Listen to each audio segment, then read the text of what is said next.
दी थी तो ये बिकी कैसे।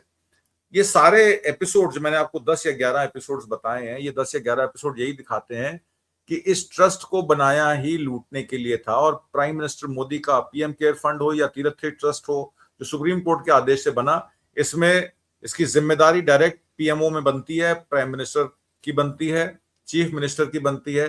दोनों का इस्तीफा क्यों नहीं होना चाहिए, मेरा सवाल सीधा सीधा आपसे ही है। तो रंजीत जी, जो आपने सवाल किया और प्रफुल्ल भाई ने और इन्होंने भी अपनी बात कही, मैंने 2024 में एक आर्टिकल लिखा जो मेरी किताब संविधान के 75वें वर्ष पर रिलीज हुई। मैं आपको एक बात कर रहा हूँ, हम अपने राम से पूछने चले हैं, यह जो आपके नाम पर हो रहा है क्या यह मर्यादित है? ये सवाल है। ये बात छोड़ दें, ये जो कर रहे हैं, उन्होंने काम इसी काम के लिए तो उनको मंदिर चाहिए था, और मंदिर बाबरी मस्जिद को विध्वंस करके उनको मंदिर क्यों चाहिए था? उनको मंदिर इसी काम के लिए चाहिए था। मेरा ये कहना है, मेरा सीधा आरोप है कि ये मंदिर का सारा घटनाक्रम इसी में हुआ। मैं आपको एक बात, अभी अभी राम मंदिर और प्राण प्रतिष्ठा के लिए एक निमंत्रण पत्र सामने आया तो मैं हैरान था। जो राम घट घट में समाहित है, जिसके कारण सत्य और अहिंसा का प्रकटीकरण होता है, जो जीवन मृत्यु से परे है, जो दयालु है, कृपालु है, जो जन जन में व्यापक है, उसकी प्राण प्रतिष्ठा कैसे? एक बात मैं गांधी की पढ़, हम और आप उसे याद रखें तो भ्रमजाल से पढ़ने के कोई कारण ना बचे। हमारे सामने अगर कोई शंकाएं रखकर हमें उलझन में डालना चाहे तो उसे कहे कि हम किसी देहधारी राम की पूजा नहीं करते, हम तो अपने निरंजन निराकार राम को पूजते हैं। जब तक देह की दीवार के पार नहीं देख सकते, तब तक सत्य और अहिंसा के गुण हम में पूर्ण रूप से प्रकट होने वाले नहीं है। यह है गांधी का राम। आज जरूरत है उसको जगाने की।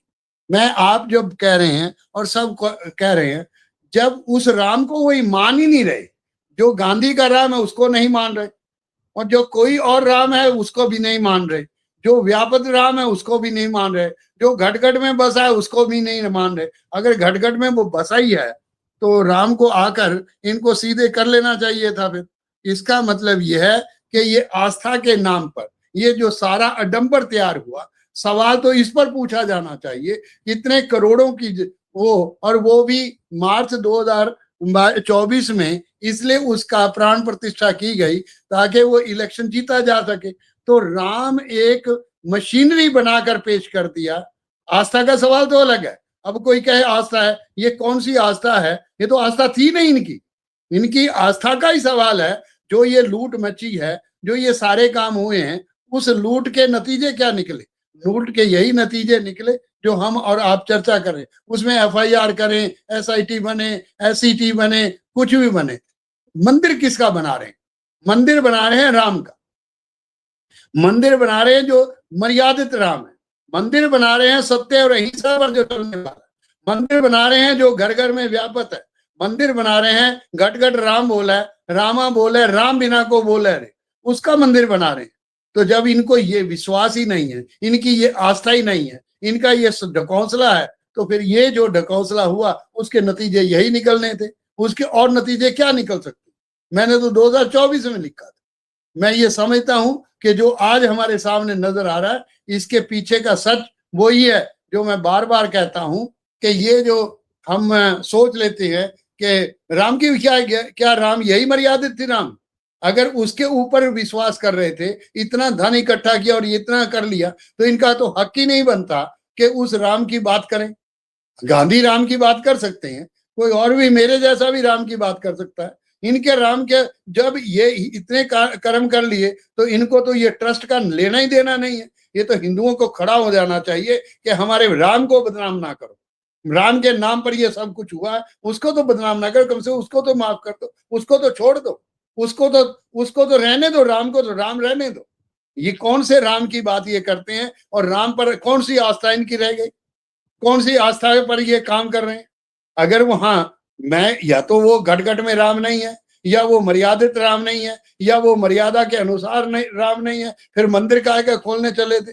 किस मंदिर की बात कर रहे थे? ये सवाल जब तक नहीं उठेंगे, केवल कोई एफआईआर हो जाने, कोई एफआईआर ना हो जाने, पुलिस में केस हो जाना, पुलिस में केस ना हो जाना, किसी को अंदर जेलों में बंद कर देना, किसी को जेलों में बंद ना करना, ये सत्य और अहिंसा। जिस राम की वो बात कर रहे हैं वो सत्य और अहिंसा पर खड़ा, जिस राम की वो बात कर रहे हैं वो घट-घट में राम खड़ा, जिस राम की वो बात कर रहे हैं वो गांधी का राम ये है जिसकी बात मैंने आपके सामने की। ये तो शर्म आती है अपने आप को, क्या हम उस राम के भगत हैं जिसके लिए इतना सारा कुछ कर दिया, इतने खून खराबे कर दिए इस देश में? ये कौन से राम की बात कर? आप ये कह रहे हैं कि ये हो जाएगा लूट में, ये लूट, जब ये काम ही इन्होंने, इनकी कोई आस्था नहीं, ये कहें हमारी आस्था थी, ये अगर आस्था होती तो एक नए पैसे की भी चोरी कैसे कोई कर ले? इसका राम देख रहा है, इसका मतलब चोरी कैसे कर ले? इसका मतलब उसको पता है राम नहीं है, उसको पता है जो भी मैं कर रहा हूं मैं जानता हूं कि राम नहीं है, मैं तो केवल एक ढकोसला बनाया है, उस ढकोसले के आधार पर मैंने लोगों को बेवकूफ बनाया और सारी परिसंपत्ति 2 करोड़ का 18 करोड़ 20 करोड़ 50 करोड़ जितना ही लूट लो। राम आ गया और राम को कहो ये आस्था का सवाल है और लोगों ने उस राम पर दे दिया और राम का नाम ले दिया। मैं तो उनसे पूछना चाहता हूं कि जो राम पर विश्वास कर रहे हैं क्या इसी राम पर विश्वास कर रहे हैं? ये सवाल क्यों नहीं उठा? ये सवाल उठना चाहिए था। मुझे कुछ लेना देना नहीं, इन्होंने चोरी की, डाका मारा, किसी का, कोई तो कह रहा है कि आपसे कौन सा रसीद कटाई है जो आप राम की बात कर रहे हैं। भैया तुमने जो राम की बात की तुम तो लूट ही गए, तुमने तो राम को ही लूट लिया, तुम तो राम की मर्यादा को लूट लिया, तुम तो राम के मर्यादा के हकदार ही नहीं, तुम तो राम का नाम लेने के हकदार नहीं। किस रास्ते पर, किस बात की प्राण प्रतिष्ठा कर रहे थे वो? माननीय प्रधानमंत्री जी जो कह रहे थे, माननीय प्रधानमंत्री जी किसकी प्राण प्रतिष्ठा कर रहे थे? अगर प्राण प्रतिष्ठा हो रही थी तो फिर वो राम में वो फिर राम ले लेगा इनसे सारा कुछ। अब ये एक्सपोज हो गए, इनका कोई विश्वास, जिनके संरक्षण में ये सारा काम हुआ है, ये मान के चलना चाहिए कि इन्होंने आस्था का उपहास किया, इन्होंने हिंदुस्तान की, हिंदुओं की आस्था को तोड़ा है, उसको भ्रम जाल में फंसाया। इनके ऊपर इनको तो माफ करने का हक ही नहीं। ये कौन करेगा? एसआईटी बना दो, एसआईटी से क्या हो जाएगा? चलो बन गई एसआईटी, वो कुछ दिन के बाद रिपोर्ट फाइल करेगी बात, तो कहा राम कहाँ गया? इसका मतलब राम की कोई मर्यादा नहीं थी, राम के कोई आधार नहीं था, राम की कोई आस्था नहीं थी, केवल आस्था का जंजाल बनाया कि राम मर्यादित थे, राम पर हमारी आस्था है। तो कहाँ है राम पर आस्था? जो चोरी करता है, जो डाका डालता है, जो ये सारे काम करता है, उसका क्या हक है राम पर? छोड़ दो, कचहरी में, पुलिस में, सुप्रीम कोर्ट में क्या होगा? मुझे तो अफसोस उस पर, उन पर आता है, हमारे पूर्व सीजीआई पर, जिनको रात को सपने में आया कि वहां और उन्होंने दस्तखत कर दिए। उनको कहां से नजर, अगर उनको रात में सपना आ रहा था तो इन सभी को रात को सपना क्यों नहीं आ रहा? या तो वो सीजीआई साहब अपने गलती, ये झूठ बोल रहे थे और ये सारे के इसी भ्रमजाल में फंसे। इसका मतलब इनका राम पर कोई विश्वास नहीं, इनका राम पर कोई भरोसा नहीं, इनका राम से कोई लेना देना नहीं। इन्होंने एक बनाया, जाल बना के बाबरी मस्जिद को इन्होंने तोड़ना था, बाबरी मस्जिद को तोड़कर इलेक्शन लड़ना था, इलेक्शन जीतना था, इलेक्शन बना लिया। अगर यही हिंदू होना है तो मुझे तो ये लगता है कि क्या यही हिंदू है? क्या यही आस्था है हिंदुओं की? मुझे तो हिंदुओं पर तरस आएगा कि ये कौन सी आस्था है। मुझे तो गांधी के उन शब्द पर तरस आता है जो गांधी सत्य और अहिंसा की बात करते हैं। इनका ना गांधी पर विश्वास है, ना राम पर विश्वास है, ना किसी पर आस्था है, केवल और केवल लूट मचाओ और इस देश में ऐसे हालात पैदा करो, नफरत की बीज बो दो। एक ये कहे तो लक्ष्मण गया, वो रावण सैया पर पड़ा है और राम लक्ष्मण को कहता है कि इनसे सीख लेकर आओ। वो सिर की तरफ खड़ा हो गया। जो रामायण, मैं रामायण का कोई वो नहीं प्रचारक नहीं हूं, तो जो और उनको कहा कि नहीं, वो नहीं बोले तो पैरों की तरफ। क्या यही सारे ये, क्या वो मर्यादा थी कि ये मर्यादा है जो ये कमा रहे? ये छोड़ दो, इस पे कोई कारण नहीं है। इनका मतलब ये हम मान के चले, इनका राम पर कोई भरोसा नहीं। इन्होंने केवल एक लूट मचानी थी, इन्होंने डट कर लूट मचाई और लोगों ने लूट का माल दिया। ये तो उनको देखना चाहिए जो अपने आप को हिंदू कहने का।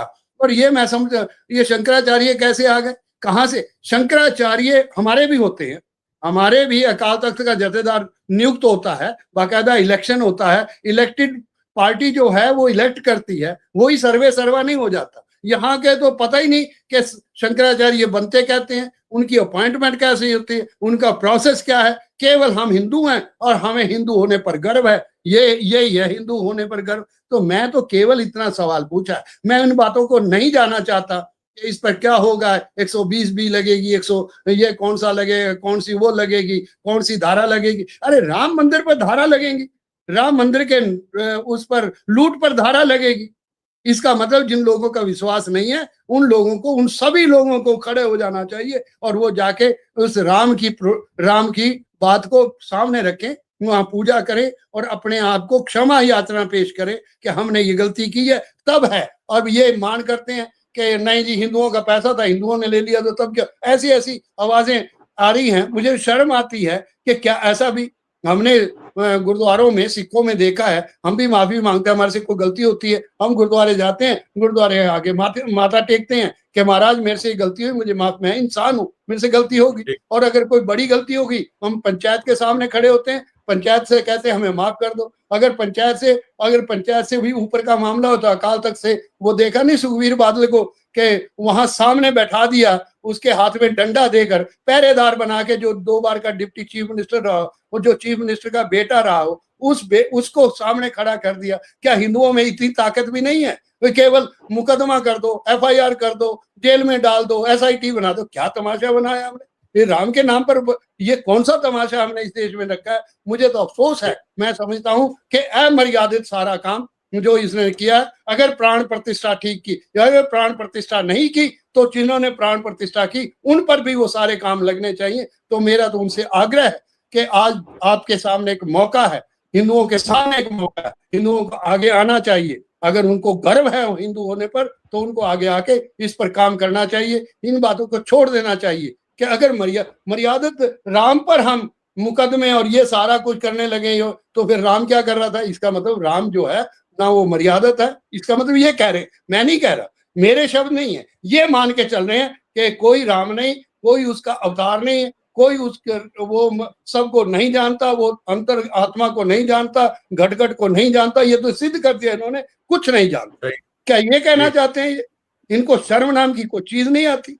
मेरा तो ये कहना है इनसे कि ये अपेक्षा मैं नहीं करता था कभी भी कि ऐसे हालात उस आस्था पर।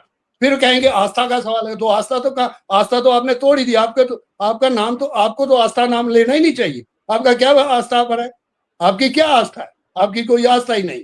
तो ये मान के चले दया सिंह जी, आस्था का एक उदाहरण आपने अभी देखा। नितिन नवीन की जो एक भाजपा के एक रैली में जो है हनुमान को नचवाया सामने, जो बीजेपी का झंडा लेकर के, यही तो आस्था है इस बीजेपी के जो। नहीं, आपने ठीक कहा। मैं पूछना चाहता हूं, मैं सभी हिंदुओं से पूछना चाहता, तभी मैंने कहा था कि अकेले 10 आदमियों के हाथ में तुम ये सारा पकड़ा दोगे, 15 आदमियों को बना के वो कुछ भी करेंगे। एक माननीय प्रधानमंत्री एक राम को बच्चा बनाकर अपनी उंगली फड़ के, उसकी उंगली फड़ के ले जा रहे हैं, कोई हिंदू नहीं बोला। क्या यही राम की मर्यादा थी? दूसरा एक जा रहा है वो हनुमान को कहीं उस ऊपर उड़ा रहा है, कभी नीचे, और फिर कोई बोल देगा तो हमारी आस्था पर चोट लगी। तो आस्था थी कहाँ? तुम्हारे अंदर आस्था नाम की चीज नहीं है। तुमने राम को बाजारू बना दिया, तुमने राम को बाजार में बेचना शुरू कर दिया, तुमने लूट और ये सारा किया। क्या ये कहने में कोई तकलीफ होनी चाहिए हम लोगों को? ये दर्द नहीं होना चाहिए। ये दर्द किसको नहीं होना चाहिए? उनको नहीं होना चाहिए जिनकी आस्था नहीं। उनको दर्द होगा जिन्होंने इस हालत में उस राम को, जिस राम की वो बात करें, सवैगढ़ राम बोला है, रामा बोला है, राम बिना को बोला रहे, हम तो उस राम को मानते। इसीलिए ये जो प्राण प्रतिष्ठा ये सारा धंधा किया, ये बिल्कुल एक धंधा था। और अब ये जाने और इनका काम जाने, और ये लोग जो जानते हैं कि राम पर ये हो गया, मैं अफसोस है, मुझे तकलीफ है। आज मैं सुनकर मैं तकलीफ हुआ और मैं 2 दिन से ही देख रहा हूं तमाशा कि क्या है। इनको कोई आस्था नाम की चीज नहीं है। आस्था करते हैं, इसका मतलब तो जो नास्तिक है वो ज्यादा अच्छे हो गए। ये तो आस्था के नाम पर ये नास्तिक पैदा कर दिया। बहुत शुक्रिया आपका। मैं तो अपना दर्द बयान किया, मेरे पास शब्द नहीं। आपने भाई दया सिंह जी बहुत बहुत धन्यवाद। नमस्कार, सत श्री अकाल, थैंक यू।